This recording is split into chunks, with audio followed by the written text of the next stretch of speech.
Didn't know you were coming back today.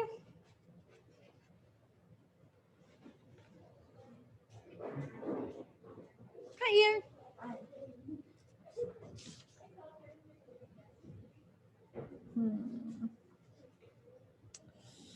We did that.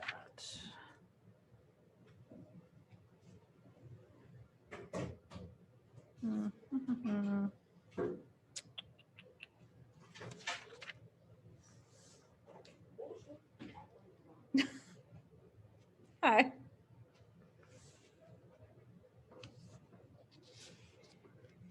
Ooh. Finally. Yeah. You check every day just in case. I smell chocolate. You know how Dove chocolates have like a message inside them? You know what I'm talking about? It's like you open it up and on the label it says like somebody loves you or something like that. It's usually encouraging. Well, not you specifically, but they say something. They have a little message. And I opened one earlier and like the message in all caps said, "Melt me." I felt it was really aggressive. Like, what is that supposed to mean?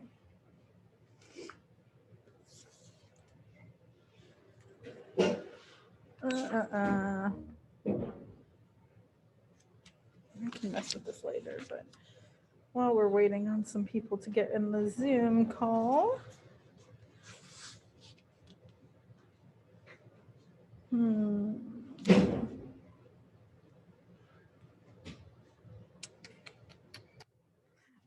that could be a good one.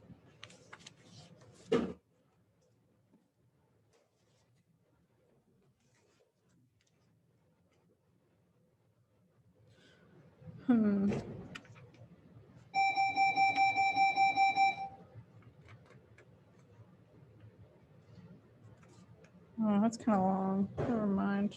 I don't want to do that. It's only got 3 people in this Zoom.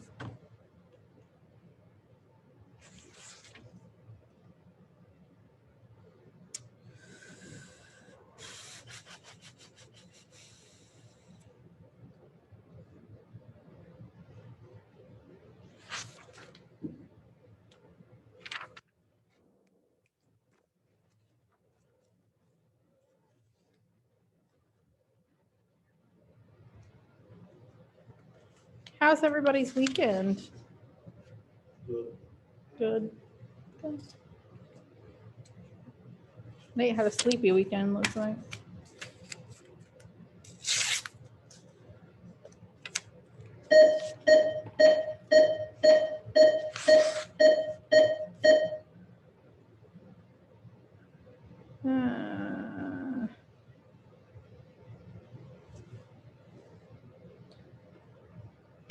No.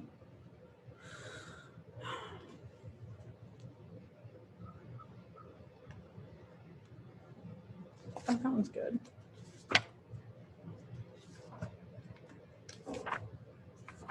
$5.41.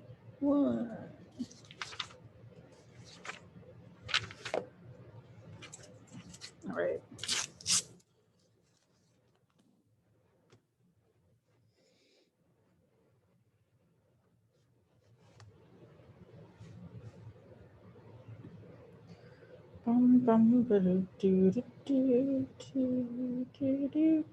Good morning, folks.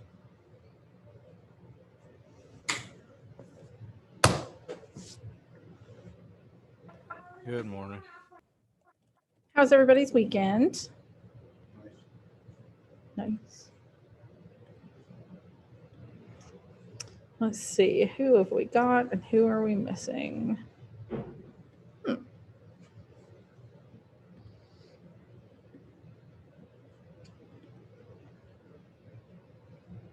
We have Ian in person, Corey virtually, Christian virtually.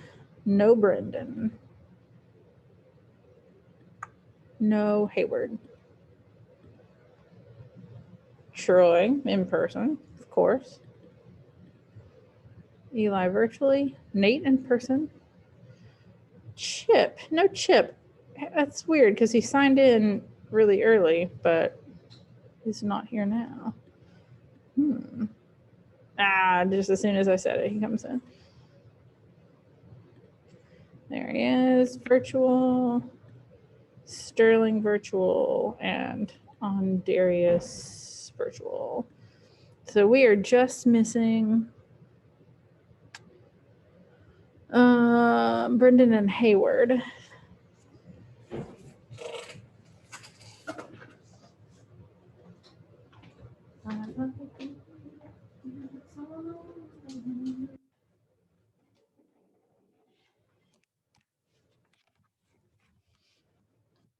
Well, oh my gosh. Ugh, there's a hair stuck in my mask. Very uncomfortable.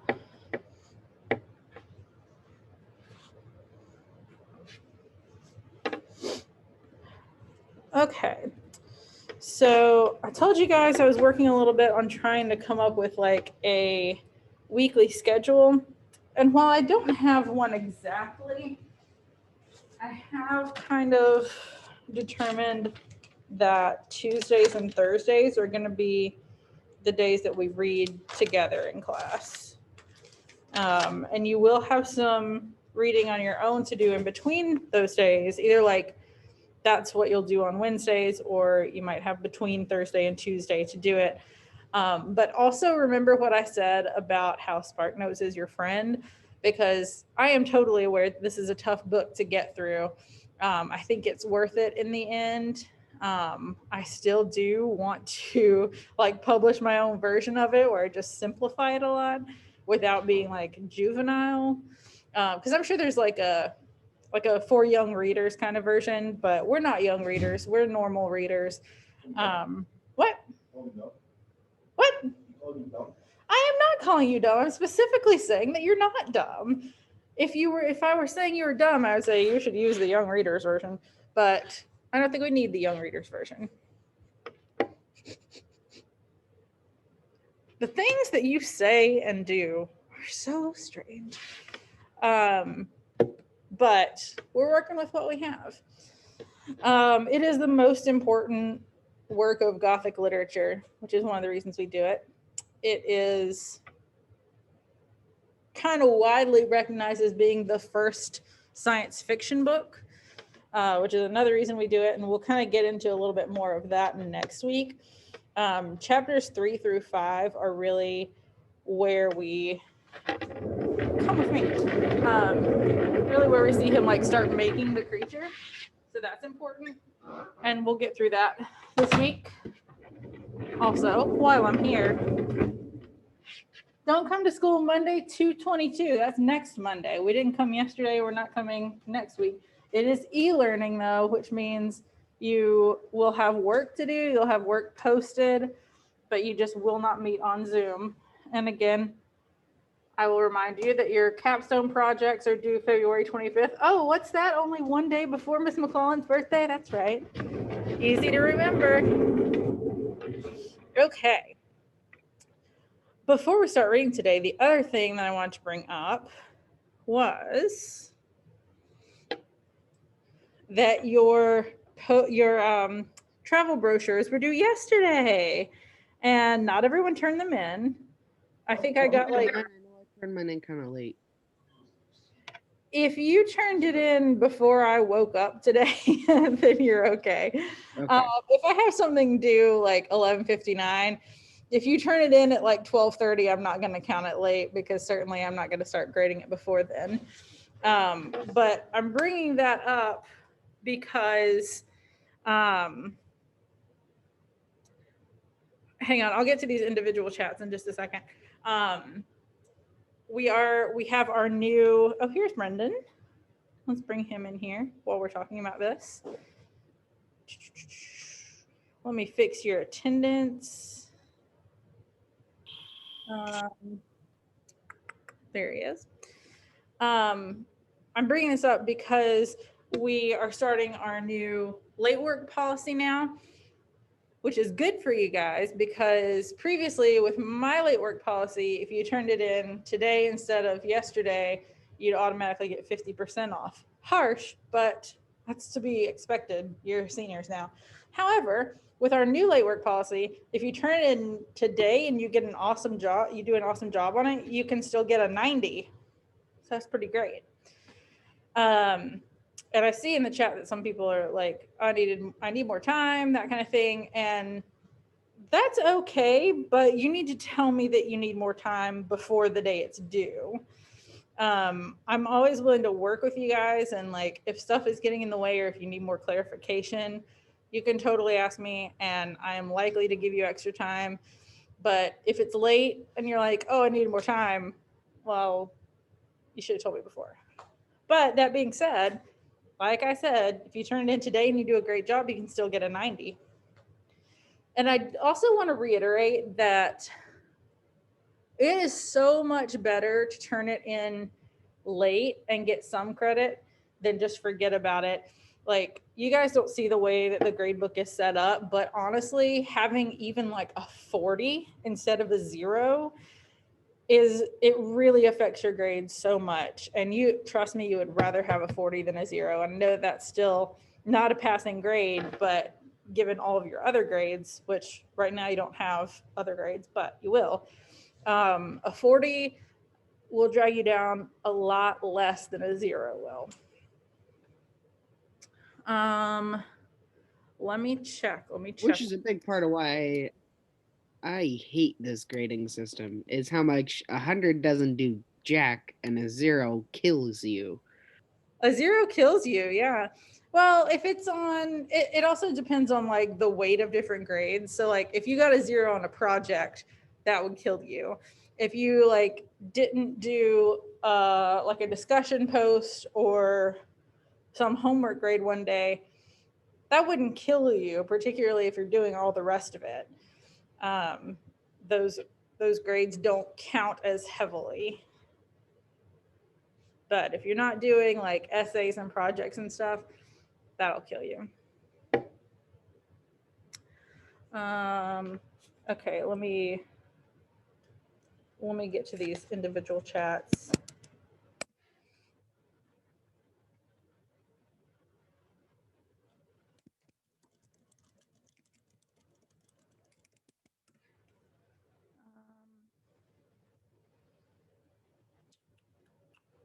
Let's see.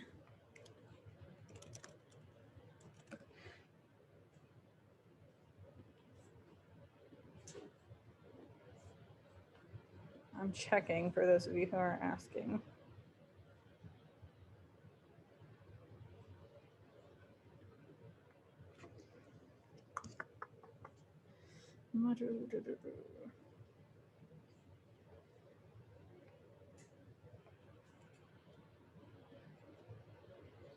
I know I have yours. Oh, it looks good too.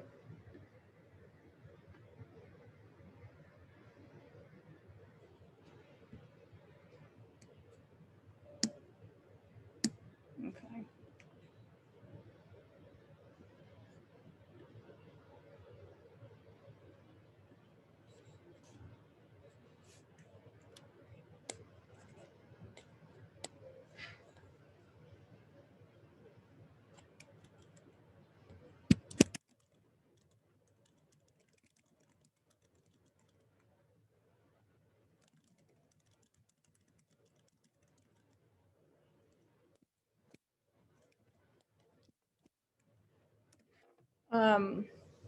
So we're going to read part of chapter 3 today. It's a longer chapter, I feel like, so we probably will not do the whole thing. Yeah, it's a long chapter. Let me see where I want to make sure we read to.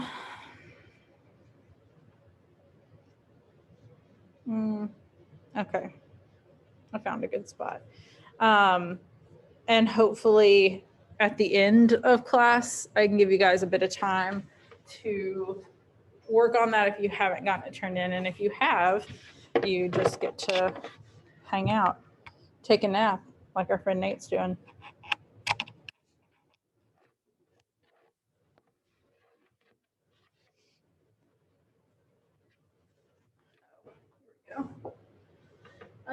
Which one is it? Oh my gosh, Miss McClellan.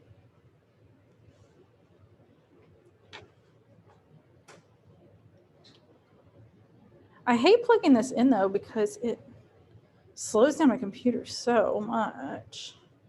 Look at that. It's not want to do anything. Come on, come on.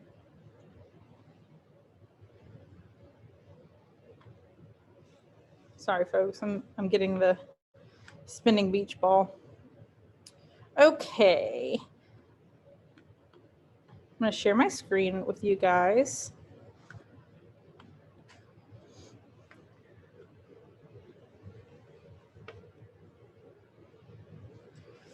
Okay.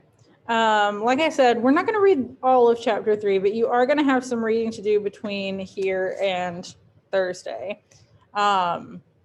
I'll remind you of this again tomorrow, but since tomorrow's really the first like effective version of our success sessions on Wednesday, I'll just give you your assignment and then let you go, and your assignment's going to be reading. So I'll go ahead and warn you, this will not be the most interesting week. We'll start doing a little bit more interesting stuff next week. We need to get through these first 5 chapters. I told you guys every 5 chapters we'll do either like a quiz or notes or something to recap those 5 chapters. So that's kind of what we're focusing on this week. So anyone want to read? Probably not. Wait, I have a question. Yes, go ahead. Did report cards come out? Because I didn't get mine. I have no idea. Anybody else get their report cards? I was actually going to ask that same thing, like if anyone knew when they were supposed to be getting sent out. I have no idea. Wait, I don't even know what today's date is. Oh yeah, I'd have thought they were already out, but clearly not. One second. Does this say? No, it doesn't say. You know what? Let's do this real quick before we move on. Let's check. Oops, sorry, you guys can see that somebody didn't do it yet, but CCSD academic calendar. Sometimes they update this and it'll show, oh, you can go vote on next year's calendar. Both options suck, for the record. Yeah, it looks like they were supposed to come out last week, but they did not. So I don't know. I don't know what to say about that. I don't know anything about report cards. I can ask during the next period, but it's not going to help you guys out a lot. All right. Anybody want to read? Okay, we're going to read about half this chapter, and then I'll give you guys some time to work on your brochures. When I had attained the age of 17, my parents resolved that I should become a student at the University of Engl IV, which some of you will have learned some about. I had hitherto attended the schools of Geneva, but my father thought it necessary for the completion of my education that I should be made acquainted with other customs than those of my native country. My departure was therefore fixed at an early date, but before the day resolved upon could arrive, the first misfortune of my life occurred, an omen, as it were, of my future misery. This is very important. Elizabeth had caught the scarlet fever. Her illness was severe and she was in the greatest danger. During her illness, many arguments had been urged to persuade my mother to refrain from attending upon her. She had at first yielded to our entreaties, but when she heard that the life of her favorite was menaced, she could no longer control her anxiety. She attended her sickbed. Her watchful attentions triumphed over the malignity of the distemper. Like, why don't you just say the badness of the sickness? Elizabeth was saved, but the consequences of this imprudence were fatal to her preserver. On the 3rd day, my mother sickened. Her fever was accompanied by the most alarming symptoms, and the looks of her medical attendants prognosticated the worst event. On her deathbed, the fortitude and benignity of this best of women did not desert her. She joined the hands of Elizabeth and myself. My children, she said, my firmest hopes of future happiness were placed on the prospect of your union. This expectation will now be the consolation of your father. Elizabeth, my love, you must supply my place to my younger children. Alas, I regret that I'm taken from you, and happy and beloved as I have been, it's not hard to quit you all, but these are not thoughts befitting me. I will endeavor to resign myself cheerfully to death, and will indulge a hope of meeting you in another world. So mom is dead. And more or less like sacrificed herself for her kid because Elizabeth was sick with scarlet fever, which is very dangerous, very contagious. And she was told to stay away from her and let nurses deal with her, but she wouldn't do it. She wanted to be with her kid. And because of that, she got sick. And she's always been like sort of frail. And so she couldn't survive it. And on her deathbed, she says, all I want in the world is for the two of you to be married. And that's what's going to make your father happy. That's what's going to keep him cheerful, even though I'm dead now. And Elizabeth, I want you to kind of act as like the woman of the house. So this is a big deal. Everything Victor has said about his family is like, oh, I had the best parents. They took such good care of me. And now his mom is dead. So we know from earlier in the book already that his whole thing is like trying to preserve life or put off death. Spoiler alert, he's going to have several people that are really important to him die and kind of further this passion. What, Troy? What'd you say? Oh, you're just grunting. But this is the first one. And honestly, like the one to really like get the ball rolling being your mom dying, that's definitely traumatic. Is this the part? Yes, okay. I just actually love this next paragraph because I feel like grief is a really difficult thing to describe well. Like if you've never had any kind of extreme grief, it's hard to wrap your head around. But I feel like this description, while kind of long, is very accurate. So this is him talking about his mom. She died calmly, and her countenance expressed affection even in death. I need not describe the feelings of those whose dearest ties are rent by that most irreparable evil, the void that presents itself to the soul, and the despair that's exhibited on the countenance.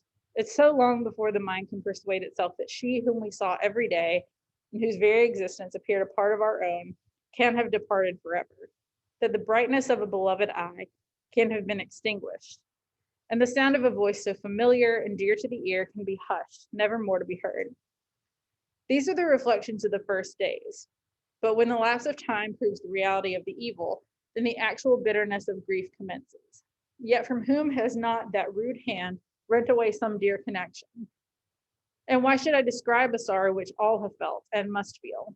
The time at length arrives when grief is rather an indulgence than a necessity, and the smile that plays upon the lips, although it may be deemed a sacrilege, is not banished.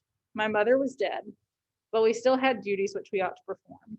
We must continue our discourse with the rest, and learn to think ourselves fortunate, whilst one remains whom the spoiler has not seized. I really like that description of grief because it's really pretty accurate. Like when somebody you love first dies, it doesn't seem real at all. And then once it kind of sets in, you're just like, how do I go on? What in the world do I do now? And then eventually like time enough passes to where you're like, okay, well, life has to carry on some way. And it feels almost wrong, but you still have other things to do. And it also kind of makes you appreciate the people who are around even more. And this is really important for Victor because he does still have people around him that he loves, people who are worth, spending time and affection on. But again, he's not going to be able to keep all of them once he heads down this path. So in a way, he makes his own plan backfire. My departure for Ingolstadt, which had been deferred by these events, was now again determined upon. I obtained from my father a respite of some weeks. It appeared to me sacrilege so soon to leave the repose akin to death of the house of mourning and to rush into the thick of life. I was new to sorrow, but it did not the less alarm me. I was unwilling to quit the side of those that remained to me, and above all, I desired to see my sweet Elizabeth in some degree consoled. She indeed veiled her grief and strove to act the comforter to us all. She looked steadily on life and assumed its duties with courage and zeal. She devoted herself to those whom she had been taught to call her uncle and cousins. Never was she so enchanting as at this time when she recalled the sunshine of her smiles and spent them upon us. It's lovely. She forgot even her own regret in her endeavors to make us forget. Again, kind of painting Elizabeth as like this guardian angel type of person. Like she's obviously so overcome with grief, but rather than dealing with that herself, dealing with her own feelings on the death of her surrogate father, basically, she spends her emotion taking care of everybody else and making sure that everybody else is okay. And that's kind of the way that we see her throughout most of this book, is just this like really perfect, loving, angelic person. The day of my departure at length arrived. Clerval, if you remember, Henry Clerval is like his best friend, who is also a scientist essentially, but he's definitely more like romantic and emotional and everything than Victor is. Clerval spent the last evening with us. He had endeavored to persuade his father to permit him to accompany me and to become my fellow student, but in vain. His father was a narrow-minded trader and saw idleness and ruin in the aspirations and ambitions of his son. Henry deeply felt the misfortune of being debarred from a liberal education. He said little, but when he spoke, I read in his kindling eye and in his animated glance a restrained but firm resolve not to be chained to the miserable details of commerce. So Henry still has big ambitions, even though his dad doesn't want him to go to school with Victor. We sat late. We could not tear ourselves away from each other, nor persuade ourselves to say the word farewell. It was said, and we retired under the pretense of seeking repose, each fancying that the other was deceived. But when at morning's dawn I descended to the carriage which was to convey me away, they were all there. Excuse me. My father again to bless me, Clerval to press my hand once more, my Elizabeth to renew her entreaties that I would write often, and to bestow the last feminine attentions on her playmate and friend. Yes? Yes. I'm not going to write you a pass because I'm sharing my screen right now, so don't go anywhere else. I'm not going to write you a pass since I'm sharing my screen right now, and I don't want to take the time to do it that I'm taking to explain this, but just don't go anywhere else except for the bathroom. Child. So like, hey, what's that? Yeah. I threw myself into the chaise, which is like a carriage, that was to convey me away and indulge in the most melancholy reflections. I, who had ever been surrounded by amiable companions, continually engaged in endeavoring to bestow my mutual pleasure, I was now alone. In the university where I was going, I must form my own friends and be my own protector. Ooh, college life. My life had hitherto been remarkably secluded and domestic, and this had given me invincible repugnance to new countenance. Because my life at home was so happy, I didn't want to make friends with anybody. I didn't like being social, is what Victor's saying, which like mood, honestly. I loved my brothers, Elizabeth and Clerval. These were old familiar faces. But I believed myself totally unfitted for the company of strangers. Such were my reflections as I commenced my journey. But as I proceeded, my spirits and hopes rose. I ardently desired the acquisition of knowledge. I had often, when at home, thought it hard to remain during my youth cooped up in one place, and had longed to enter the world and take my station among other human beings. Now my desires were complied with, and it would indeed have been folly to repent. Which I feel like this is something that's still very like relatable, especially with you guys the age you are about to embark on the next chapter of your life, whether it's college or working or what. Like you've been kind of protected in a lot of ways up until now, and that's what he's feeling. He's like, I do want to do this, but I'm nervous about it. And I feel like I'm going to be really awkward around everyone. And maybe he is. I had sufficient leisure for these and many other reflections during my journey to Ingolstadt, which was long and fatiguing. At length, the high white steeple of the town met my eyes. I alighted and was conducted to my solitary apartment to spend the evening as I pleased. I'm just gonna, okay. I'm seeing if I want to continue reading. Let's read through right there. The next morning, I delivered my letters of introduction and paid a visit to some of the principal professors. Chance, or rather the evil influence, the angel of destruction, which asserted omnipotent sway over me from the moment I turned my reluctant steps from my father's door, led me first to Monsieur, or something like that, Mr. Kremp, I don't know, Kremp, we're going to say Kremp, professor of natural philosophy. He was an uncouth man, but deeply imbued in the secrets of his science. He asked me several questions concerning my progress in the different branches of science appertaining to natural philosophy. I replied carelessly, and partly in contempt, mentioned the names of my alchemists as the principal authors I had studied, like Albertus Magnus, Paracelsus, all those that he mentioned in previous chapters. The professor stared. Have you, he said, really spent your time studying such nonsense? This is kind of equivalent to like if a kid came into English class and was like, I love English. English is my favorite subject. And I said, what's your favorite book? And they said, Twilight. I'd be like, oh boy, this is not my kind of kid. I replied in the affirmative. Every minute, continued Monsieur Crump. I'm just going to say Crump because I don't know if it is Monsieur, with warmth. Every instant that you've wasted on those books is utterly and entirely lost. You've burdened your memory with exploded systems and useless names. Good God, in what desert land have you lived where no one was kind enough to inform you that these fancies, which you so greedily imbibed, are 1,000 years old, and as musty as they are ancient? I little expected in this enlightened and scientific age to find a disciple of Albertus Magnus and Paracelsus. My dear sir, you must begin your studies anew. So saying, he stepped aside and wrote down a list of several books treating of natural philosophy, which he desired me to procure, and dismissed me after mentioning that in the beginning of the following week, he intended to commence a course of lectures upon natural philosophy in its general relations, and that Mr. Waldman, fellow professor, would lecture upon chemistry the alternate days that he omitted. That's where I'm going to stop. I'll remind you of this tomorrow, but before Thursday, I want y'all to finish this chapter and read chapters 4 and 5. That might seem like a lot, but like I said, Spark Notes is your friend, because we're going to pick up from there on Thursday. We would read the whole thing, but I want to give you guys who have not turned in your brochures yet a little bit of time to work on that.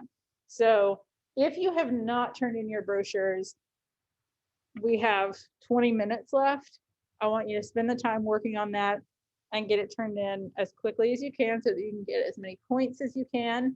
If you have already finished it and turned it in, congratulations, you are done for today. You can take a 20-minute nap like Nate is doing, or work on something for another class. I will hang out here until the class is over in case you guys have any questions, but you're on your own to finish this up. And I will go ahead and turn my stuff off. So just let me know if you need me.